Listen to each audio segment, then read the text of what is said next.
Sitaram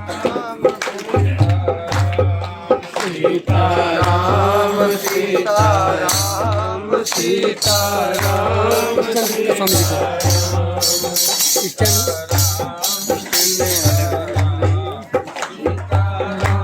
Sitaram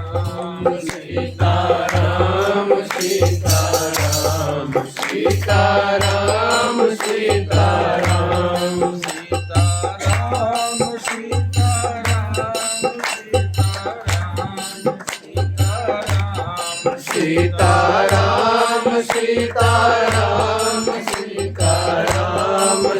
Sitaram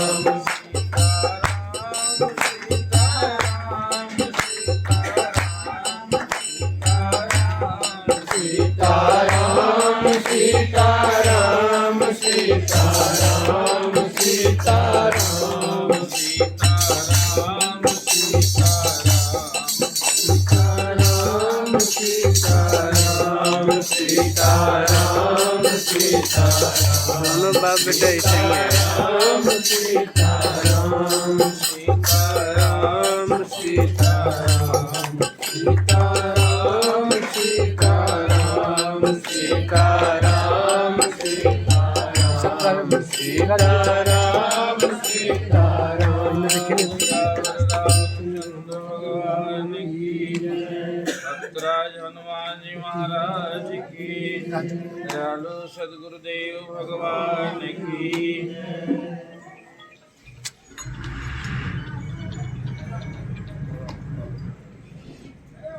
mic में light दिया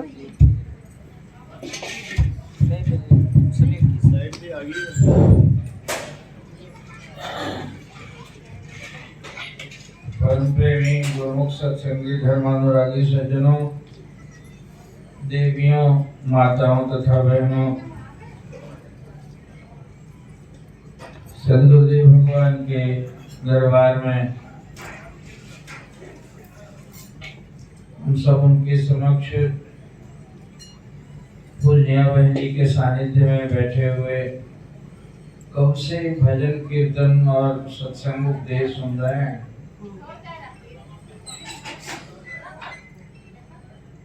बहन जी के मुद्रा में, उनकी बोली में कुछ ऐसा आभास हो रहा था, उनके चेहरे को देखकर ही बहुत कुछ मिलता है ग्रहण करने वालों को। मुझे याद आया गुरुदेव का दरबार लगा था परमपुरी में और पंजाब से बहुत से संगत के लोग आए थे। महाराज नीचे वाले हॉल में विराजमान थे।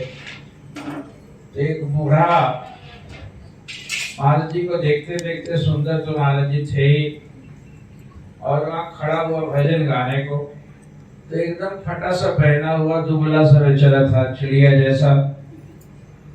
तो महाराज को देख के यहाँ की बिहार की बोली में उसने पहले कहा कि महाराज जी मैं भी गाऊंगा। महाराज सोचे पता नहीं क्या गाएगा, एकदम काला कलूटा सा दुबला सा था, लेकिन उसके चेहरे से लगता था कि बहुत खुश है वो। तो भोजपुरी बोली में बोलते हैं, वो गीत गाने लगा कि बबुआ बोला ना। उसका अर्थ था कि भगवान राम और सीता लक्ष्मण जब वन को जा रहे थे तो कोल भील देखे कि इतने सुकुमार, इतने सुंदर, ये जंगल क्यों जा रहे हैं, नंगे पांव, इनके माँ बाप ने निकाल दिया है क्या? तो उसको ऐसे भजन में गाने लगा कि बबुआ बोलना कवना कसूरे धैला जोगिया के भेष, बबुआ बोलना। कहा कि किस कसूर से ये जंगल के रास्ते में लगे? तो कहता है कैसन रहले तोरो बाप महतारी, बबुआ बोलना। अरे बाप और महतारी कहते हैं माँ को, कैसे थे निष्ठुर, स्टैंड वन नहीं लगेगा ना, बच्चे को जंगल निकाल दिया। लोग तो अकबका जाते हैं। रोने लगा और ऐसे हाथ उठा उठा के नाचने लगा, कौने कसूरे धैला जोगिया के भेष, बबुआ बोलना। इतना गाया कि लोग झूम उठे। और बेशक पंजाब के लोग थे, उनको भोजपुरी समझ में नहीं आ रही थी।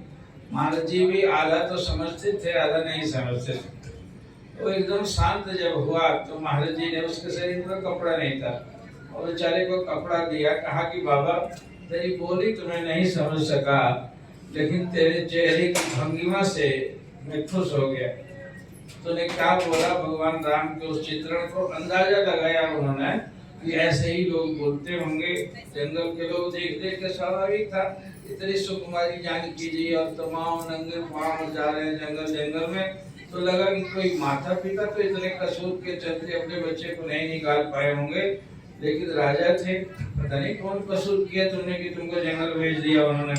तो उसको उन्होंने ऐसे गाया तो महाराज जी बहुत खुश हुए। उसको कपड़ा ओढ़ाया, कहा कि तुम्हारे चेहरे की भंगिमा से मुझे समझ में आ गया कि तुम्हारा अर्थ क्या हो सकता है, और मुझे भी तूने पहुंचा दिया उस पुराने समय में कि जब जाते होंगे जंगल तो विजयपुर वीर बनवासी उम्मीद भी नहीं की होगी कि इतने सुकुमार लोग हमारे जंगल में वाला कहाँ आएंगे, घूम घूम के पेड़ों के बीच में इस तरह से घूमते फिर रहे हैं जंगल की झाड़ियों में। तो महाराज जी बहुत खुश हुए थे। तो मैं वही देख रहा था, बहन जी की भाषा तो शायद अधूरे लोग भी नहीं समझ पाते होंगे, लेकिन जो एक श्रद्धा, एक विश्वास, और प्रत्येक पंक्ति में कि मैं कुछ नहीं करती और मुझसे कराया जाता है, मेरे ठाकुर कराते हैं। यदि सचमुच ही ऐसे आदमी के मनोभावना में एक प्रत्येक कार्य के पीछे हमारा अहंकार कुछ ऐसा हो जाता है जिसके चलते कुदरत की कृपा से हम वंचित रह जाते हैं। और यदि एहसास जो होता है कि मैं करने वाला हूँ, मैं कराने वाला हूँ, तब तक वो कृपा का चमत्कार नहीं होता। पूरी समग्र गीता भगवान ने कृष्ण के लिए जो भगवान ने कहा है अर्जुन के लिए कि बस तभी तक है तुम्हें, तो पता चलता है कि मैं उनको मारूंगा और मैं मारने वाला हूँ। न उनको तुम मारोगे न तुम मारने वाले हो, बेटा इस ख्याल को निकाल दो तुम। तब एक अभूतपूर्व घटना हो गई कि इतने बड़े समग्र युद्ध को जीत लिया अर्जुन ने। उसमें केवल एकमात्र सूत्र इतना ही है कि अर्जुन को कहा कि जो करो सो मेरे खातिर, जो धरो मेरे लिए, यह मेरे जो माँ है अर्जुन तेरा बेड़ा पार है। जो कुछ भी करते हो, जो कुछ भी धरते हो, और वह सब मेरे लिए करने लगो और फिर तेरा बेड़ा पार है। ऐसा भगवान की एक सूक्ति है। उसमें पूरे गीता का संदेश इतने में छिपा हुआ है कि इंसान के अंदर में पूरे विराट की शक्ति भरी हुई है। इंसान आदमी के अंदर में भगवान ने दिया है, लेकिन उस शक्ति का जहूर इसलिए नहीं होता है कि वह आदमी अपना अहंकार बना लेता है। महाराज जी के समय में कि याद है कि परमपुरी का मंदिर बन रहा था, तो मंदिर बन रहा था, बेशक बहुत ज़्यादा खर्च हो रहा था। उस समय बड़ा हल्ला था बिहार में कि 9 लखा मंदिर बन रहा है। पंजाबी बाबा कहते थे महाराज जी को लोग, तो 9 लखा मंदिर बन रहा है। तो बनता था, बहुत सारे लाखों लाख काम लगा भी, पैसा उस समय थे। तो वैसे काम हो रहा था। तो बाबा जी ने एक दिन आके महाराज जी से कहा कि महाराज जी पैसे तो है नहीं सीमेंट मंगाने के लिए, अब कल से काम बंद कर देना पड़ेगा। तो महाराज जी रोटी खा रहे थे, कहने कि भाई तेरे पास पैसे नहीं है तो मेरे पास भी तो पैसे नहीं है, मैंने तो आते सारा पैसा तुमको दे दिया। अब काम भाई तो महाराज जी के मंदिर का नहीं रुकना चाहिए, तो ऐसा करो कि तुम लोग मुझे ये चांदी में खिलाते हो, ये चांदी में खाकर क्या करूँगा, मैंने तो बहुत हाथ पर खाए हैं, बहुत पत्ते में खाए हैं, इसलिए ले गए। ये चांदी बेच रही, इसमें 10-5 बोड़े तो आ ही जाएंगे। उन्होंने खाली करा दिया, एकदम फटाफट रोटी हमारी दूसरी थाली में दे दो या पत्ता पर दे दो यार, उसमें खा लूंगा, रोटी तो एक ही जैसी लगेगी। अब वो तो पकड़ भी रहे थे बहुत दिनों, उन्होंने कहा कि ये चांदी ले जाए, गिलास ले जाए और निकाल दो मेरा क्या क्या सामान है, फिर अंगूठियां भी निकाल लो। और बहुत सारे भक्तों ने अंगूठियां दी थी, वो भी निकलवा दिया। फिर मेरी घड़ी भी निकाल लो, इसमें भी कुछ मिल जाएगा, इससे भी कुछ मिलेगा। सारे सामान निकलवा के टेबल पर रख दिए। कहा कि मैं जब घड़ी नहीं पहनूंगा तो तुम साधुओं को भी पहनना अच्छा नहीं लगेगा, तुम लोग भी अपनी अपनी घड़ियां दे दो। और सबकी घड़ी उतरवा दी। उन्होंने कहा कि मैंने तो अपनी अटैची झाड़ दिए, पैसे नहीं है, तुम भी अटैचियों में यदि छिपा के पैसे रखे हो तो तुम भी ला के दो। सब लोगों के पास में जितने थोड़े थोड़े थे वो ला के जमा कर दिए, अंगूठी भी जमा हो गई, सारी चीज जमा कर दिया उन्होंने। और कहा जो भी भगत आवे कहेंगे भाई देखो मैं इन चीज़ों को बेचना चाहता हूँ, मुझे सीमेंट के लिए पैसे लेने हैं, इसमें से कोई चीज़ ले जा, तुम्हारे बेटे बेटे की शादी में काम आ जाएगा, कुछ कम ही दाम में दे देना। अब इसको कटोरी लोगे, ये गिलास लोगे, लोग हैरान हो कि ये क्या बेचने लगे। और दिन भर दुकान लगाए रखे, जितने लोग आवे सबको कहें कि मेरी कटोरी वगैरह ले लो, और फिर अब मुझे सीमेंट के पैसे जुटाने हैं, सीमेंट के पैसे जुटाने हैं। और सब लोग हैरान हुए, कहा महाराज जी मैं भला आपके इन सामानों का क्या कीमत दे सकूंगा। सब लोग हाथ जोड़ते गए। शाम तक कोई सामान बिका नहीं उनका। तो शाम को एक भगत थे, द्रविड़ जी हुआ करते थे, उस समय बड़े पैसे वाले थे। तो आए, नीचे ही पता चल गया कि महाराज जी तो जो बेच रहे हैं सामान, तो जाके खरीदना हो तो खरीदो। वो बेचारे अमीर थे, उन दिनों में 10,000, आज से 40 साल पहले की बात है, तो 10,000 रुपया ले आए और उन्होंने रख दिया, कहा कि खरीदोगे द्रविड़, तो बड़ा आदमी है, फिर बेटे बेटे की शादी में काम आ जाएगा। तो उन्होंने 10,000 रुपया रख दिया, कहा इतना रुपया दे दोगे तुम, तो इससे तो बहुत सीमेंट आ जाएगा। तो अच्छा बता तुम कितना कितना सामान लोगे। तो सारा ही सामान इतने में तो आ जाएगा, सब ले लो। उन्होंने अपने गमछे पर सारा रखा और सारा सामान समेट के महाराज जी के चरणों पर रख दिया। कहा कि ले जाना, तुम ले जा, तो खरीद लिया ना। कहा कि महाराज आपके इन सामानों को खरीदने की औकात इस गरीब के पास ना। और उन्होंने दे दिया और पैसे भी दे दिए। अच्छा पैसे भी नहीं लोगे और ये सामान भी नहीं लोगे, तो इतने पैसे दे दिए मुझे। अब रात के सत्संग में महाराज जी ने इतना बढ़िया सत्संग किया। कहा कि देखो भाई, आज सीमेंट के लिए मैं दिन भर अपना थाली बेचता रहा, और दमड़ी आया, उसने पैसे दे दिए और सामान भी मेरे नहीं लिए। उसके बाद में कहें कि देखो ये काम गुरु महाराज जी का हो रहा है, मंदिर उनका बन रहा है, इसमें खोट तो तभी आता है, इसमें कमी तभी पड़ती है यदि तुम इसको बनाने का अहंकार बनाते हो। तो अपने दिल को झांक के देखो, यदि तेरा मन सीधा सीधा मानता है कि ये गुरु महाराज जी का काम है, गुरु महाराज जी करवाने वाले हैं और वही देने वाले हैं, तो तेरे मन में कमी होनी नहीं चाहिए यार। जिस गुरु महाराज का मंदिर बन रहा है वो मालिक के तो कुबेर तो उन्हीं का है ना, सारे दुनिया का धन तो उन्हीं का है ना। सबको कब प्रेरित करके और कब तुम्हें धन की पूर्ति करा देंगे तुम पता भी नहीं चलेगा तुम्हें। सिर्फ तुम इतना ही करो कि तुम यंत्र बन जाओ।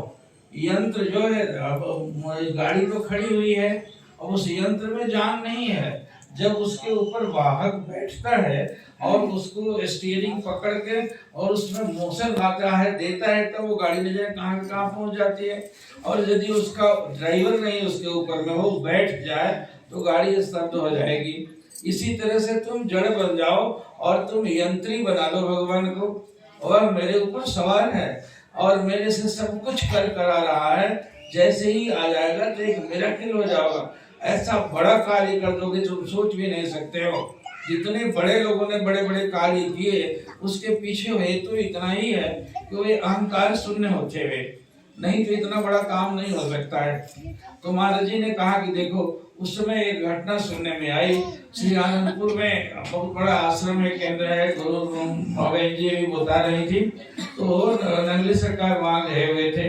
ग्वालियर महाराजा ने 11 किलोमीटर जगह दी थी और उसका भी एक अजीब सी कहानी है। वहाँ के एक महात्मा ने हमें सुनाया था कि जब वो परमहंस महाराज जी को ग्वालियर नरेश ने कहा था कि महाराज मैं जमीन दे देता हूँ और आप आश्रम बनाइए। उन्होंने कहा मैं तो ये नहीं करता है आश्रम, मेरे बाद वो बाबा जो आगरा में बैठा हुआ है ना उसको जमीन देना था।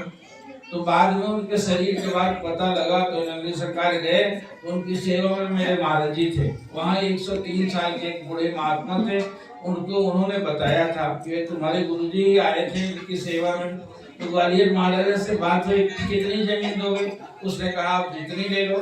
महाराज बोले कि कितनी दोगे, कहा कि आप जितनी ले लो। तो उन्होंने कहा कि ऐसा करो कि अपना आदमी दे दीजिए और जमीन पर चूना डाल दें, इसी तरह से जहाँ तक चूना डाल देगा उतनी जमीन आपको हम दे देंगे। महाराज जी ने पीठ ठोक के कहा परम सरकार को जा परम जितनी जमीन लेनी हो ले लो, राजा तो ऐसा कह रहा है। और वो चले। तो कहा कि भाई अपना भी तो एक आदमी तो हमको पता कर कि तुम्हारी जमीन कहाँ कहाँ है। तो घोड़े पर सवार एक आदमी चला उनके साथ में और वो घोड़ा बढ़ाते जा रहा था। सोचा कि आदमी ठहरा।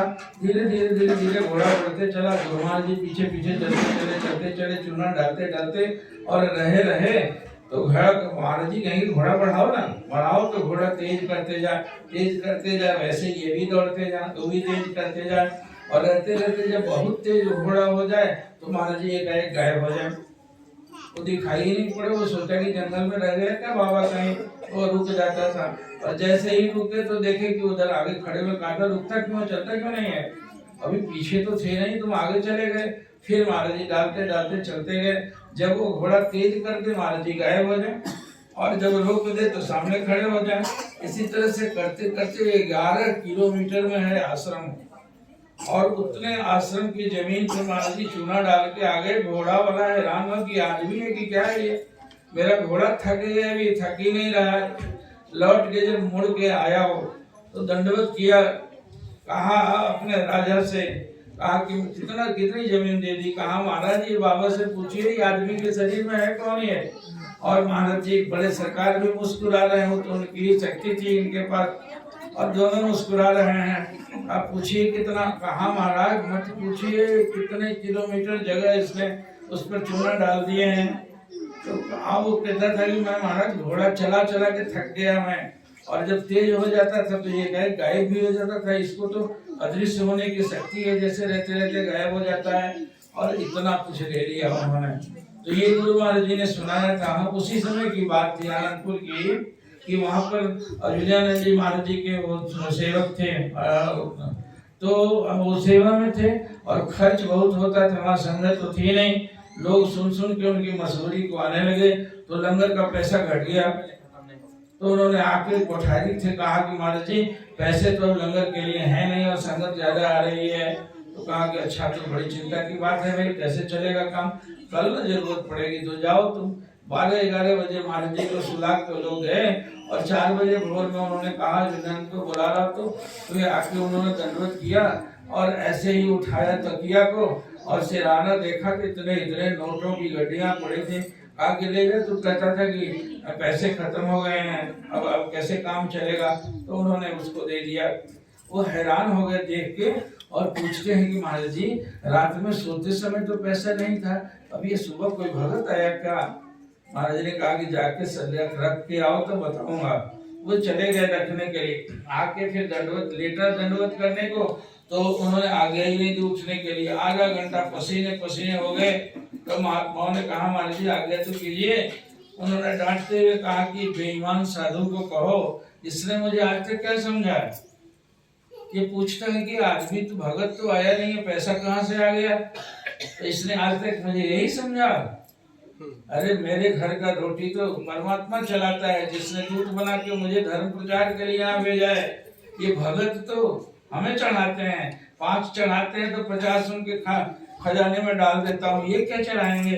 तब तो मैं ही इनके मोहताज हो गया, इनके पैसे से मेरा लंगर चलता है। और मेरा लंगर तो कुदरत चलाती है बेटा, ये नहीं चलाते। तो इस साधु ने आज तक मेरे निकट रह के क्या समझा मुझे कि मैं आश्रित हूँ अपने भक्तों पर। तो उन्होंने खूब डांट लगाई। गुरु महाराज जी ने ये बातें सुनाई उस दिन सत्संग में, कहा कि तुम कहते हो पैसे घट गए हैं मंदिर बनाने के लिए, बेटा तेरे अंतःकरण में कोई खोट जरूर है। इस मंदिर बनाने का अहंकार तुम पाल रहे हो, जिसके चलते घट गया, नहीं तो हो ही नहीं सकता है कि गुरु महाराज जी का काम करो, चाकर बन के करो, यंत्र बन के करो, तो कुदरत की कोई शक्ति चमत्कार ऐसा होगा जो पैसे रख जाएगा, घटेगा ही नहीं कभी, चाहे जितना बना लो तुम। तो ये कहा हो। हम सभी सत्संग इतने सुन रहे थे, बहन जी के मुख से प्रत्येक शब्द में गुरु महाराज जी सब कराने वाले। गुरु महाराज जी मुझे आश्चर्य भी होता है, जैसे शरीर की अवस्था है, 2000-3000 किलोमीटर दूर से कोई सपना सोच भी सकता है। हमें तो सिर दुखता है तो हम तो दफ्तर जाना छोड़ देते हैं, हमें तो सत्संग जाना छोड़ देते हैं, और अपने धर्म कार्य में, प्रचार कार्य में इस तरह लगी हुई हैं, केवल इसी भरोसे कि गुरु महाराज जी करा रहे हैं, गुरु महाराज जी करा रहे हैं, गुरु महाराज जी करा रहे हैं। ये भावना में अहम शून्यता जो है वही इनकी शक्ति है, और वही चमत्कार का लक्ष्य है। बहुत पहले अभी भैया हमारे डॉक्टर साहब कह रहे थे कि बहन जी आई हुई थी, वो लेके बस आई थी पंजाब से, परमपुरी से, और उन्होंने जमुई जाने का प्रोग्राम था। मेरे आग्रह पर मुझे बहुत दुलार करती हैं, और मैं भाग्यशाली अपने को मानता हूँ। ये वहाँ जाने वाली थी। मैंने फोन किया, बहन जी बिहार का रास्ता बड़ा खराब है और आपको धक्के लगेंगे ना, इसलिए मैं छोटी गाड़ी भेज देता हूँ, उसमें आराम से आप आ जाइएगा और बाकी संगत को चढ़ा दीजिएगा, बस में आ जाएगी। बहन जी ने मुझे डांटा, कहा कि साधु होकर आराम की बात करता है, चुप कर तुम। उन्होंने डांटते हुए कहा कि जिनको लेके आई हूँ उनके प्रति मेरा कोई कर्तव्य नहीं बनता है, मैं उनको धक्के खाने के लिए बस में छोड़ दूं और अपने आराम से तेरी गाड़ी में बैठ के आ जाऊं। नहीं भेजना गाड़ी को, मैं उनके साथ बैठ के आऊंगी मैं, और उनके साथ धक्के झेलती हुई आएंगी और लेके उनको आई हुई इतने दिन तक उनको घर परिवार से छुड़ा के तो गुरु महाराज जी की बातों में उनको लगाए रखने के लिए मैं अलग से हट जाऊंगी। तो एक ये भी कारण है कि वे अपने अपने गप्पों में अपने परिवार की बातों में लग जाएंगे और मैं रहूंगी तो कीर्तन कराती हुई आएंगे, उनके मन को जोड़ती हुई आएंगे। कितना बड़ा परमार्थ है।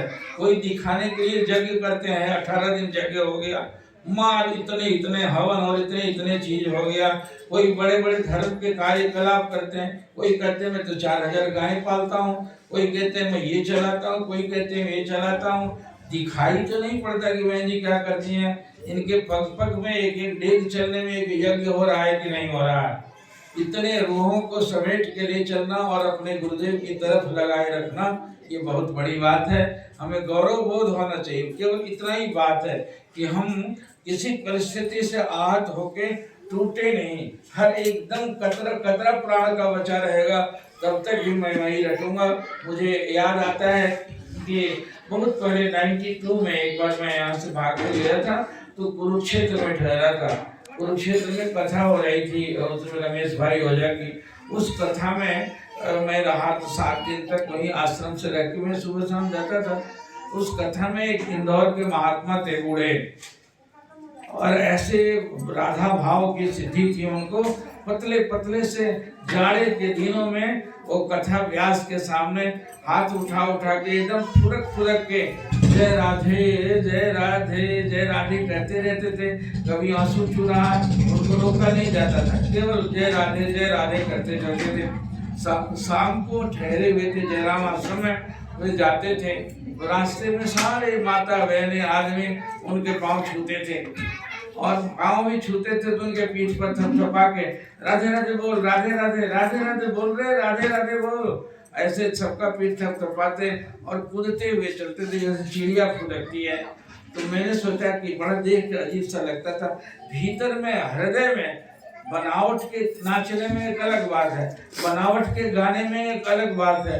यदि हृदय गाता हो तो उस गाने के चेहरे से, भाव से, चाहे अटपटा हो चाहे बेसुर का हो, तब भी उसमें इतना अट्रैक्शन होगा कि एकदम दिल मोह लेगा वो।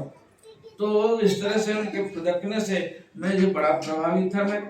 मैंने एक दिन सोचा कि ऐसे में शाम को हो रही थी गोजरू जिला में कथा खत्म हुई, मार सैकड़ों हजारों लोग जा रहे थे, तो मैं किनारे खड़ा था। मैंने सोचा काल चरण छूंगा उनका, तो ऐसे लपक के मैं उनकी ओर बढ़ा भीड़ में, जबकि चेहरा ठीक से नहीं दिखाई पड़ता था।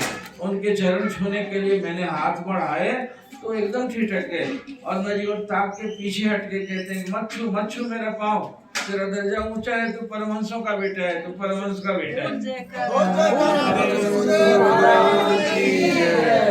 मैं एकदम ठिठक गया, क्या बाबा मैं आपका भी बेटा हूँ? कहा नहीं नहीं, तेरा दर्जा ऊंचा है, मुझे अपराध लगेगा। ओम नमो नारायण बोलने दूर से, तू परमहंस का बेटा है। और मुझे नहीं छोड़ने दिया, वे चुपचाप चले गए। मैं रात भर उस दिन सोया नहीं कि हे महाराज क्या आपने अपना करके मैं टूटता हूँ, बात बात में मैं किसी परिस्थिति से टूटता हूँ, या तो इधर साइड में या इधर साइड में, या बिल्कुल ही मान पाके धन पाके और चीजों पाको के मैं इतना भी शुरू करता हूँ और उसके अभाव में मैं टूटने भी लगता हूँ। इतने आंदोलन के बीच में मैं जीता हूँ, भूल जाता हूँ कि मैं परमहंस का बेटा हूँ। और मेरे माथे पर आपने लिख दिया है। वो फकीर के निगाह में कैसी थी, अंधेरे में उसने मेरे चेहरे को पढ़ लिया कि मैं परमहंस का बेटा हूँ।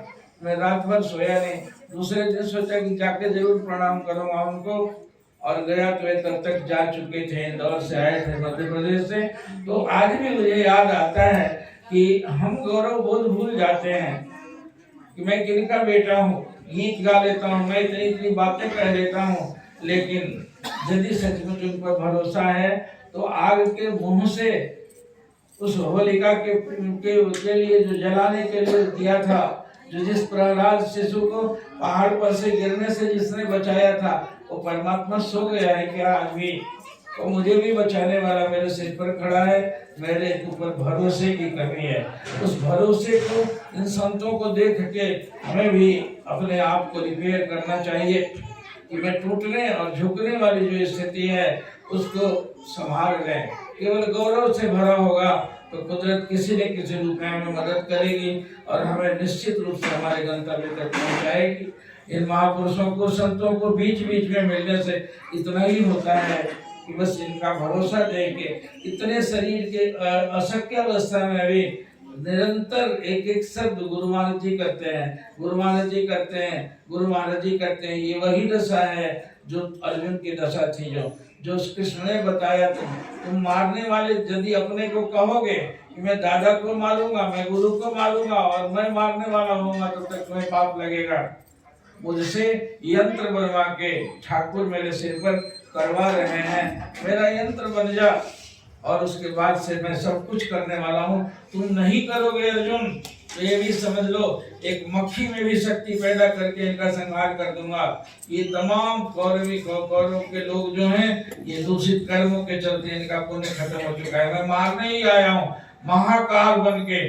उसे गीता में भगवान ने कहा है, अपना मुंह जब खुला है तो जिन कर्ण और भीष्म को तो बड़े बलि जानते हो, दिखाया भगवान ने अपने विराट रूप में, तो उनके दांतों के टुकड़े में मर के लटके हुए हैं। वो कहा कि मैं पीस लूंगा। मैं ऐसा कह रहा है आसमां, ये तो जहां कुछ भी नहीं, पीस दूंगा एक गर्दिश में समा कुछ भी। और मैं पीसने वाला, तू कौन होता है? मैं तो मारने वाला हूँ, मार डालो मैं इनको। इसलिए तुम यश प्राप्त कर ले। और इस महान भक्तराज कहा गया जिसको ऐसा करके केवल इतना ही निकाल दिया था। कहते हैं अंत में कि मुझसे कि मेरे मोह खत्म हो गए, मेरी स्मृति प्राप्त हो गई है महाराज, बस करिष्ये वचनम तव, मैं आपके वचन का पालन करूंगा। इसमें धारणा जैसे हुई, अर्जुन ने कितना बड़ा चमत्कारी कार्य कर दिखाया। हमारे सभी के अंदर में वो अर्जुन का तत्व विराजमान है। कृष्ण भी है हाजिर, लेकिन मुझे उतना भरोसा नहीं होता है उनके उस संदेश पर। इसलिए उसी भरोसे को दृढ़ करने के लिए बीच बीच में सत्संग होता है, इन संतों का दर्शन होता है। गुरुद्वारे पर जाके संतों का दर्शन करके, तीर्थ करके अपने अंदर के उसी भरोसे को और उसी गौरव बोध को भरने के लिए सब उपाय किया जाता है।